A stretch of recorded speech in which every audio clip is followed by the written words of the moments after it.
अब देख रहे हैं लेटेस्ट कानपुर न्यूज। राष्ट्रीय सुरक्षा आंतरिक सुरक्षा से जुड़े विषयों पर सूफी इस्लामिक बोर्ड के राष्ट्रीय प्रवक्ता सूफी मोहम्मद कौसर हसन मजीदी द्वारा प्रेस वार्ता का आयोजन किया गया, जिसका मुख्य उद्देश्य रहा कि पहला, राष्ट्र विरोधी गतिविधियों में लिप्त, आतंक को बढ़ावा देने और समाज को गुमराह करने वाली शक्तियों के खिलाफ अभियान चलाया जाए। दूसरा, विदेशी शक्तियों के इशारे पर भारत में खिलाफत दो व्यवस्था लाने के लिए गजवे हिंद आंदोलन को बलवती बनाने में लगी हुई हैं। तीसरा, रेडिकलाइजेशन को बढ़ावा देने वाली संस्थाओं के चेहरे बेनकाब करने के लिए। चौथा, साक्ष्यों सहित उन समस्त संस्थाओं के चेहरे पर पड़े नकाबों को उतारने के लिए भंडाफोड़। साथ ही ऐसे कई अहम मुद्दों को लेकर इस प्रेस कॉन्फ्रेंस का आयोजन किया गया। 1947, 1952 और 1992 में प्रतिबंधित रही जमाते इस्लामी नामक संस्था सिमी जिसका हिस्सा रहा था, और अपने आप को आरोपों से बचाने के लिए उन्होंने सिमी को अपने आप से अलग करके SIO नामक संस्था की स्थापना की थी। ये संस्था जो मुस्लिम ब्रदरहुड के कॉन्सेप्ट पर बनाई गई है और जिस पर आरोप लगते रहे हैं कि ये रेडिकलाइजेशन को बढ़ावा देती है, और इसी कारण इस पर जम्मू कश्मीर राज्य में अभी भी प्रतिबंध लगा हुआ है, क्योंकि पुलवामा कांड में इनके लोग प्रचुर मात्रा में पाए गए थे। और केरल में भी अभी कुछ दिनों पहले एक मामला सामने आया है, अभी पिछले महीने शायद अगस्त की बात है, कि कुछ ऐसे सबूत मिले हैं कि जिससे सऊदी अरब से इनकी फंडिंग होती है।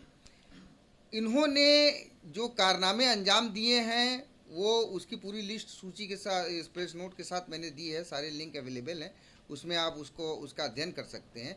लेकिन जो मुख्य बात यह है कि इन्होंने जो अपने आप को बचाने के लिए अपने चेहरे को छुपा करके कुछ दूसरी संस्थाओं को सामने ला रहे हैं, जिसमें से एक संस्था का नाम प्रकाश में आया है, ह्यूमन वेलफेयर फाउंडेशन। इस संस्था पर अभी कुछ दिनों पहले NIA ने जम्मू कश्मीर में जब छापेमारी की थी तो फंडिंग के सबूत मिले हैं। इस संस्था का नाम इसमें सामने आया है, और इस संस्था का जो पैटर्न है मौलाना जलालुद्दीन उमरी वही हैं जो जमाते इस्लामी के अमीर रह चुके हैं। हमारा मुतालबा ये है कि पर्दे के पीछे से रह करके रेडिकलाइजेशन को बढ़ावा देने के लिए ऐसी संस्थाओं को सामने लाया जा रहा है जो समाज सेवा की आड़ में ऐसा कार्य करते हैं। और सबसे महत्वपूर्ण बात यह है, जो ये कहने वाली बात है, कि ये जो संगठन जिसका भी मैंने नाम लिया है ह्यूमन वेलफेयर फाउंडेशन, ये ATG में और 12A में इनकम टैक्स की छूट लेता है, जो कि सर्व समाज के कल्याण करने के लिए दी जाती है आयकर विभाग की ओर से। लेकिन इन लोगों के द्वारा सिर्फ एक धर्म विशेष के, वर्ग विशेष के लोगों को लाभ पहुंचाने का कार्य किया जाता है, किसी सर्वधर्म संप्रदाय का कार्य नहीं किया जाता है। और सबसे बड़ा सबूत तो इस बात का है कि इनकी संस्था में जितने भी पदाधिकारी हैं वो सब के सब जो है वो मुस्लिम से, कोई भी पदाधिकारी इसमें गैर मुस्लिम नहीं है। तो आखिर क्या चल रहा है देश में? क्या देश को एक चरागाह बना दिया गया है कि जिसमें कोई भी छुट्टा जानवर आकर के और उसको चर करके चला जाए? देश की 135 करोड़ आबादी ये बर्दाश्त नहीं करेगी। इससे पहले आपने जितनी शिकायतें की और ये जो मामला सामने आप लेके आए हैं, क्या इसकी कुछ शिकायत किसी से आपने कही? उससे पहले जो शिकायतें की है उसमें अब तक कोई कार्रवाई हुई है?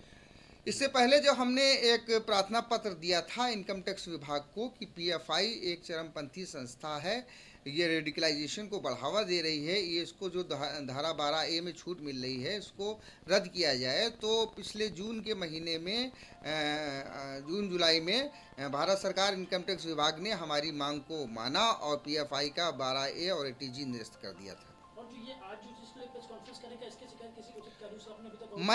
मैं अभी तक तो अवगत नहीं कराया, लेकिन इस प्रेस वार्ता के बाद मैं इस संबंध में माननीय गृह मंत्री जी को एक प्रार्थना पत्र प्रेषित करूंगा कि इस पर कार्रवाई की जाए। सब्सक्राइब करें हमारे लेटेस्ट कानपुर न्यूज चैनल को और बेल आइकन दबाना ना भूलें।